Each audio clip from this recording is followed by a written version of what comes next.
A Bíblia da Etiópia é a mais antiga e também a mais completa do mundo. Você já conhecia sobre essa história? É sobre isso que vamos falar no vídeo de hoje. Você já conhecia essa história? Ela é bem interessante.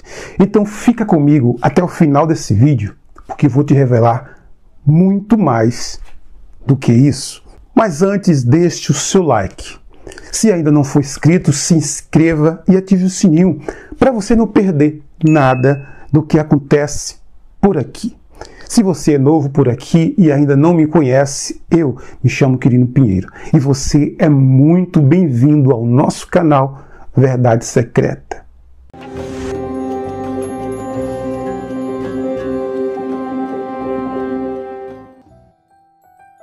Uma Bíblia africana. Uma centena de obras, na maior parte inéditas, traça a história da arte cristã da Etiópia do século XII ao XX. A exposição no Pavilhão des Arts, em Paris, revela o valor e a originalidade surpreendentes do patrimônio artístico do reino secreto da cristandade. A originalidade da igreja etíope começa pela defesa do seu país, como o primeiro a ser cristianizado depois da Palestina. O argumento deriva do Atos dos Apóstolos 8, 26 a 39, que falam da conversão pelo apóstolo Filipe, do servo da rainha Candace, a qual é descrita como rainha dos etíopes. A palavra etíopes deve-se aos gregos da época de Homero, querendo significar cara queimada ou cara luminosa, e servindo para nomear aqueles que vivem mais perto do sol. Proximidade considerada sinal de bem-aventurança, ou seja, os etíopes eram, deste ponto de vista, demiurgos, o que não está na definição grega, mas que a igreja etíope presumiu com certeza, foi que estes etíopes eram os seus antepassados. Os Axomitas, habitantes do país de Cush, a região de planaltos do Alto Nilo. Ao traduzirem autorreferencialmente o etíopes na sua língua, o Gezi, definiram-se não apenas como nação, mas também como eleitos de Deus, inscrevendo-se do mesmo golpe na história sagrada. Haja ou não fundamento histórico na presunção, o que é certo é que o cristianismo se desenvolveu na Etiópia a partir do século IV, mais precisamente dos anos 330 a 340.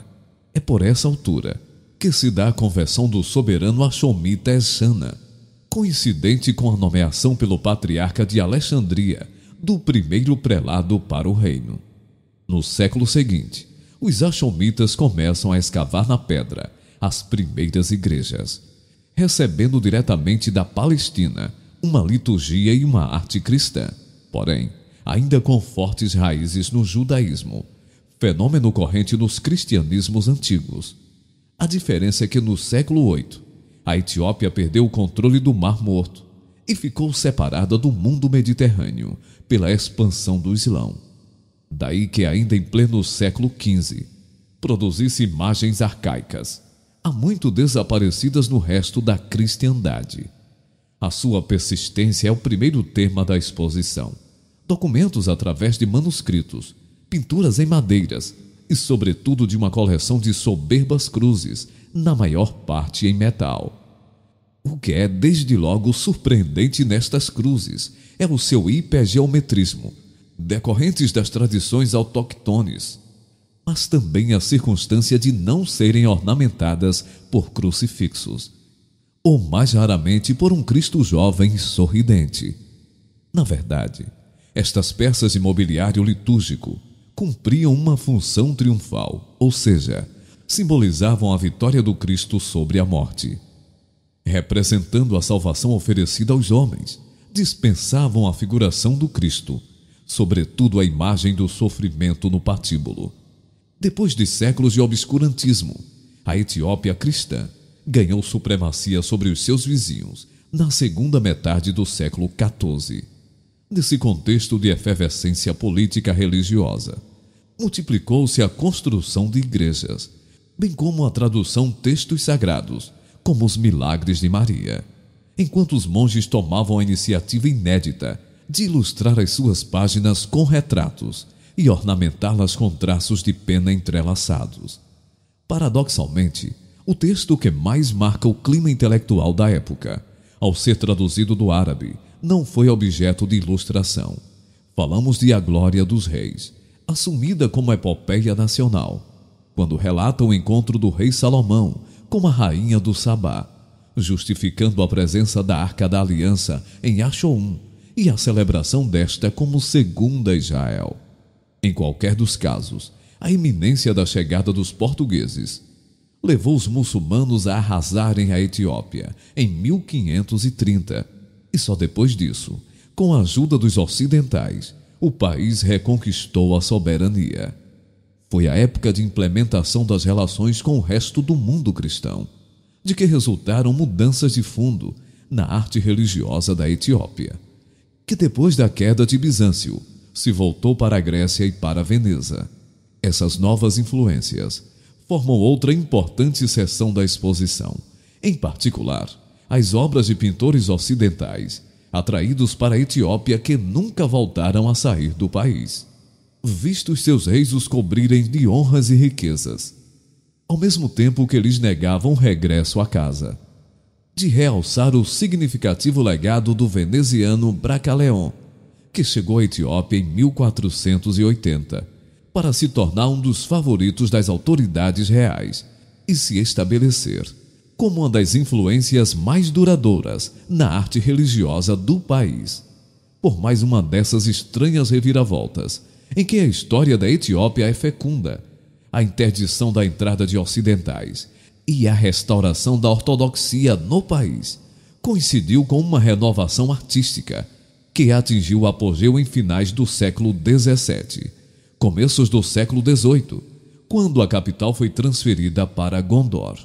Foi o regresso à arte geométrica, herdada da tradição combinada com o estilo do veneziano Bracaleon, assimilação que se veio a reequacionar com duas novas influências, a do realismo e do estilo de coloração importados da Índia e da Pérsia, naturais dado o fechamento ao Ocidente, mas também, e já contra toda a lógica, das gravuras francesas, copiando pranchas flamengas, inspiradas em desenhos italianos no século XIV, que se julga terem sido clandestinamente introduzidas na Etiópia em 1693. Estas fontes de renovação e o extraordinário implemento da arte religiosa, favorecidas por sucessivos soberanos, concorreram para a entrada da Etiópia na modernidade, que se operou com o advento de uma segunda escola gondoriana na primeira metade do século XVIII. Foi uma época de progressiva ruptura, com o ideal de cópia de protótipos na maior parte de origem estrangeira, trocados por uma nova iconografia do Cristo, mas também marcada pela ilustração da vida dos santos etíopes e de episódios bíblicos que nunca antes tinham sido abordados. Estas inovações vieram de par com a renovação estilística, nomeadamente o abandono da arte centenária, do geometrismo acentuado por fortes contrastes de cores, substituído por formas suaves e exploração de degradês, complementados por uma maior complexidade compositiva. Chama-se Verdadeira Informação das Terras de Preste João e data de 1540, a obra portuguesa integrada na presente exposição da arte cristã da Etiópia. Os latinos ouviram pela primeira vez falar da existência de um rei cristão nas Índias, chamado Preste João em Jerusalém. Durante as cruzadas, a notícia produziu grande curiosidade e especulação sobre a identidade do rei padre e a localização do seu reino. Primeiro julgou-se que seria algures na Ásia, até que no século XIV se veio a localizá-lo em África, para além da Núbia, tese que se confirmou quando os reis da Etiópia enviaram a embaixada a Roma. Em 1487, Dom João II mandou Pero da Covilhã à Etiópia, e nos anos seguintes, os navegadores portugueses contornaram a África pelo sul, levando a que um segundo representante oficial atingisse o reino cristão africano. Nenhum dos dois regressou, motivando o envio de uma nova embaixada, que desembarcou na Etiópia em 1520 e lá se manteve 6 anos, devido às dificuldades de navegação no Mar Vermelho. Quem fez o relato da expedição foi o então capelão Francisco Alvarez, constituindo seu testemunho, o único da Etiópia anterior à invasão protagonizada pelos muçulmanos.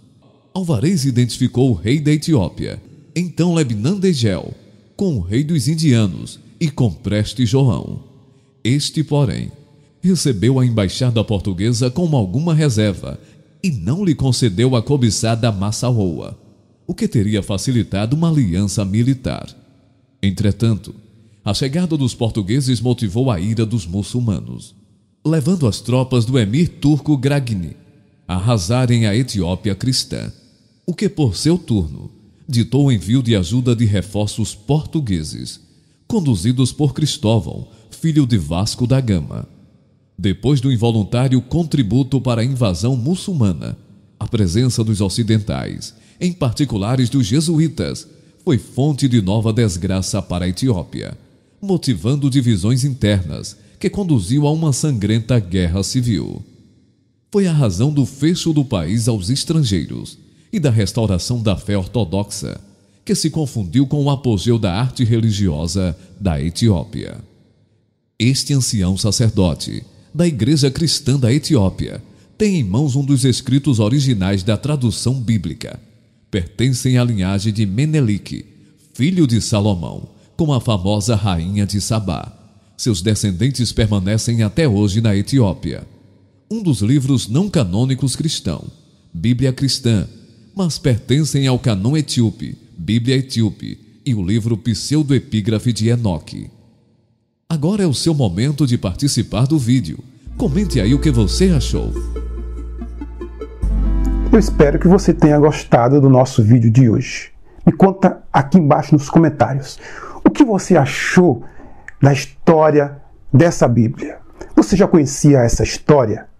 Você sabia que ela foi a primeira Bíblia do mundo e que também ela foi escrita em pele de cobra? Assuntos bem curiosos, não é? Bem, mas eu vou ficando por aqui. Não se esqueça de deixar o seu comentário e também compartilhar, se inscrever se ainda não for inscrito, para ajudar o canal. Porque é assim que o YouTube entende que o nosso canal é relevante para você e indica para você os nossos próximos vídeos. Assim você é notificado para assistir o próximo vídeo. Muita luz e sabedoria. Um forte abraço. Até o próximo vídeo com muito mais assuntos curiosos e importantes como este. Fui. Gratidão.